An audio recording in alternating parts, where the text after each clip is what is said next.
All right, so I've gone in with smaller wooden tools, pressing the different heights of the different layers, referring to my original drawing, looking at what is sitting on top of what, and therefore pressing the lower layer at an angle down. I just took my time and thought as I went. More fine details I left alone because now the next thing that I'm going to do is start clarifying. I'm going to be using one of my finishing paintbrushes. I have gotten it damp and then I wipe off the excess water with a sponge. All I will be doing now is just going and working the levels. And as I do this, I'm going to be accumulating slip. I want to brush that off or things are going to start getting very muddled. So I'm going to go with various sizes of flat brushes and round areas, and then also define their separation. So I'm going to run along the edges of the form. So this is part of the snake body and I'm going to round it to imply the snake form. And then this background has a little bit of a shadow. This edge here where it transitions from the angle to the flat area, and I want to do the best that I can to eliminate that shadow so that it gives the appearance of it receding into the background. So I'm going to move throughout the entire image using various sizes of flat brushes. Of course, they need to be damp and they need to be clean as I work. This is a really rewarding part of the relief carving process because you can start to see the image recede and protrude in the correct locations. After this, I'll be going in and doing some more fine detail pressing and lastly getting into final carving where I'm actually removing clay. At this point, I have not removed any clay at all. I've just pressed it and repositioned it, kind of moved it to the more appropriate location. So also think about how you want things to appear. So for example, I want this frame to have a sharp square edge. So I want it to go up vertically on the edge up here. And then I want it to be flat here. So I'm going to make sure that when I brush it, I turn my brush accordingly. On the other hand, things like the snake body, I want it to round. So once again, I'm going to brush it accordingly. I'll come back shortly. So I've brushed out the transition points between the different levels. And this was just an initial roughing because now I can more clearly see the separations between different forms. And now I'm actually going to get in and do a bit of real detail carving. Various tools that'll work well for this. One of my favorites, of course, is the Sgraffito tool, but other small loop tools. And then surprisingly, X-Acto knives work really well for this, as well as needle tools. If your clay is too soft when you're doing the detail carving, you'll find it to be a bit more challenging. So it's nice for it to be a true to a firm leather hard state.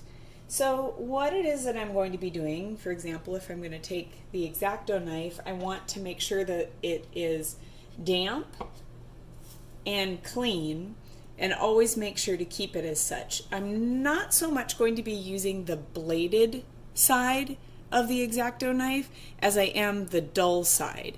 I'll also be using the width of the blade to sort of press down in different areas, but I'll be able to deepen different shadows and actually create more defined areas through the carving that I do. For example, zoom in here just a bit so you can see what I'm talking about. So, for example, if I compare my drawing, I have the separation between the snake and the hare and the rose. And you can see here I have a really heavy line. It was difficult for me to get in there and brush that out. So that's a perfect example of an area that could be carved to have material removed. And you could use a small wooden tool to get in there. I could use the X-Acto knife, but this would be a little bit more appropriate for just pressing the material down, which is a good start.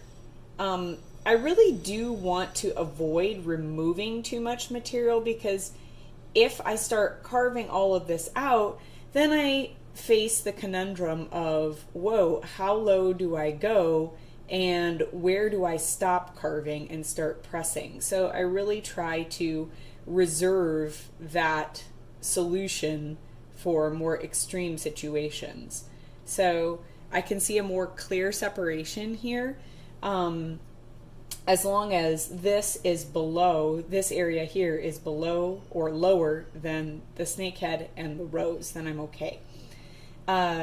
So I'll continue throughout the piece. So I can see here's the snakehead, and it's transitioning into where the body of the snake recedes into the distance. So I know this area right here should be lower.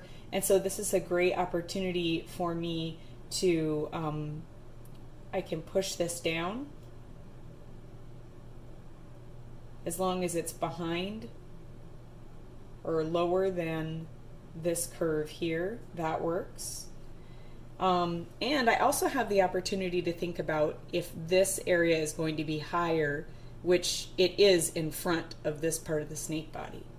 So don't overwhelm yourself by thinking of the whole. Just think of small sections as you go along.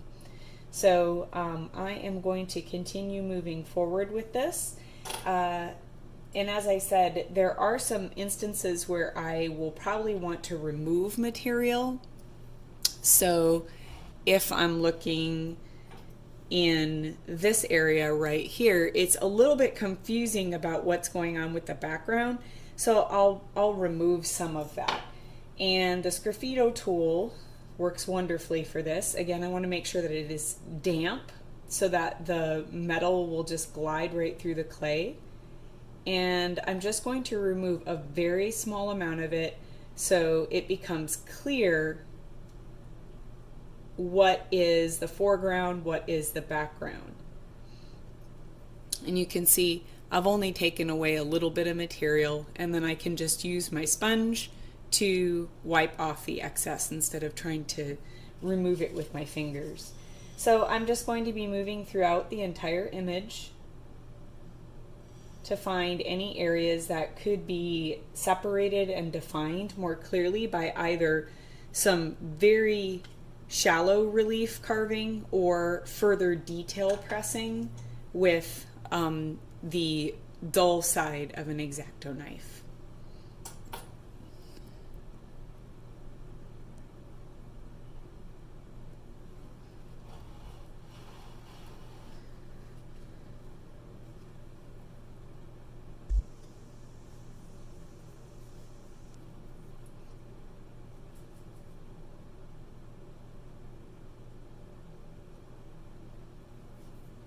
Taking out just little details.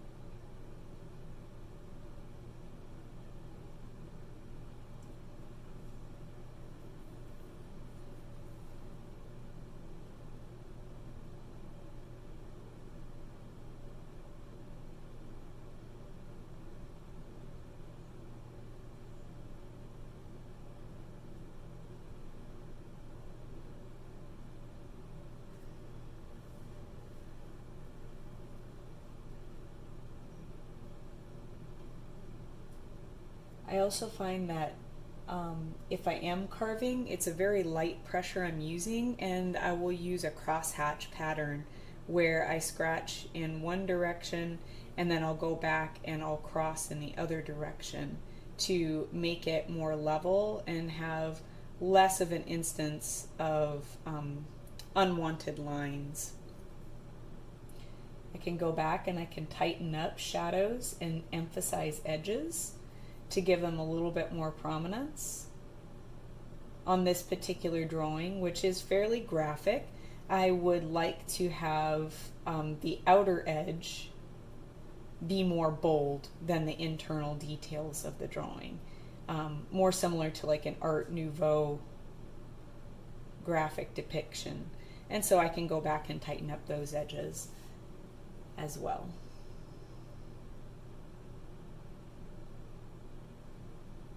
So thinking about the values of shadows, what is more dark and what is more light.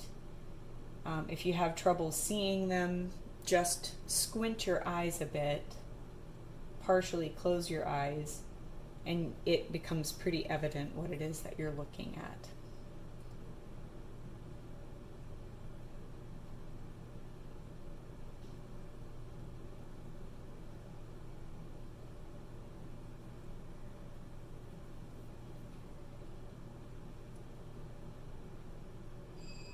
And to avoid frustration or confusion, just focus on one small area at a time.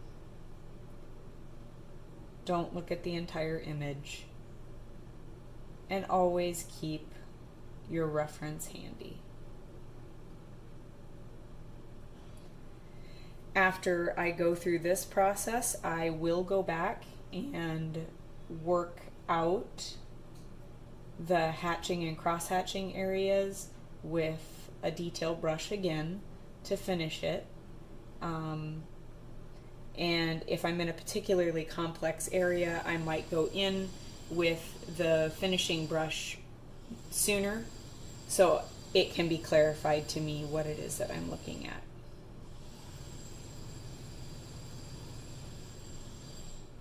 So I'm going to keep working on this. So I've done some basic transitional relief carving. You can see all of the little hatch and crosshatch marks. Most of what I've done, I've used a small thin wire tool. It's possible to even make these pretty easily using paper clips or fine wire and actually taping them to a handle. The other tool that I used, of course, is the Sgraffito tool, and this is a Kemper tool that it's called WLS. You can get them at any ceramic supply store very easily. So I went through each section and I was asking myself what is higher than what and creating transitions. So I pressed this area down, I removed a little bit of clay and created a smooth transition through to the rest of the face. I lowered the back parts of the curls and created a downward slope. So they're not just lines, but they are height transitions. So now that I've done this, I'm going to once again go back with my finishing brush, make sure that it's damp, wipe off the excess moisture, and in some cases, because I'm working really in small areas, I'll actually wipe off the excess from my finger. And then I'm going to go in and rebrush the areas to remove the hatching and cross-hatching marks. I'm being precise with this because I want to preserve all of the definition work that I've done. And you can see how it's starting to get shiny. I'm developing slip on the surface, so I need to be careful about that because that slip has the potential to muddle things. So I'm going to wipe off the excess and continue. Round edges where they need to be rounded and assure that appropriate textures are created. So the skin is smooth here, So I want to make certain to leave it as such.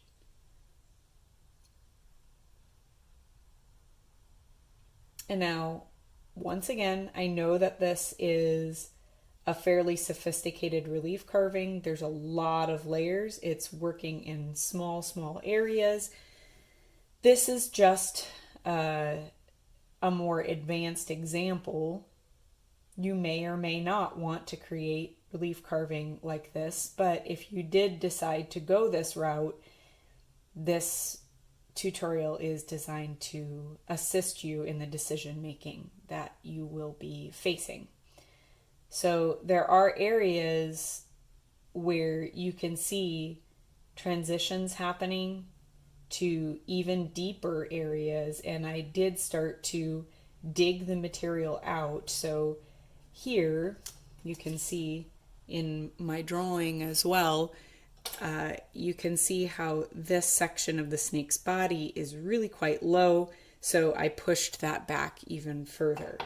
And so I will continue to go through and define these carved areas with my brush, but I probably need to go back in a couple of areas and redefine them, redefine the lines and edges with the needle tool, but I don't want it to just exist as a line. I want it to become a shadow. So the precision continues in what it is that I'm doing. I like to sort of bounce all over. You can work in one section or another. It's up to you. Just try not to get overwhelmed. Just focus on one section at a time. Make it an acceptable level of finish, and then if you feel so inclined, you can move to another area. After this, I will let the clay dry and set up just a little bit so that I can go in with some final finishing textures and details and final separations for the relief carving. There's very little moisture on my brush at this point. Relief carving like this is nice for finished pieces, but it's also really ideal for making stamps. So something like this, I could bisque fire and then lay clay over some fresh greenware clay, and I can make tiles and stamps and things like that.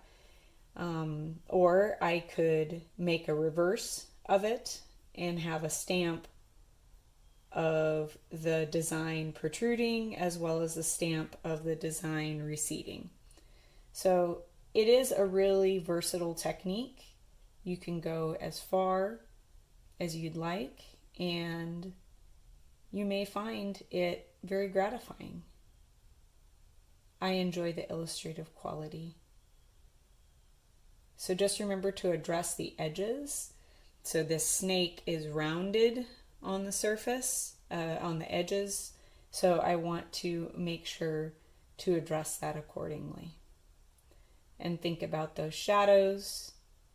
Squint your eyes if you have a hard time seeing the shadows. And just work through the details. So I'm going to continue this work.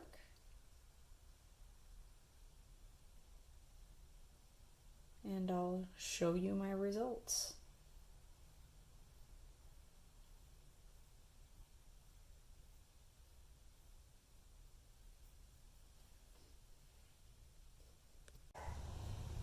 Well, mostly cleaned up at this point. I have gotten some really great fine details, as you can see, and it goes to show that adding a little bit of texture and really tending to different depths, it's possible to get some excellent results with relief carving by simply pushing and manipulating the clay, as opposed to actually removing all of it. It's a very shallow relief, so you can see when it's turned like this, there is not much depth to it. It does take impressions really well though, so it's great for making a stamp, making a mold, anything like that, but it also behaves very well with glazes. So I did a couple of additional textures, so for the differentiation in the snake body as well as the strands of hair, just to add a little bit more depth.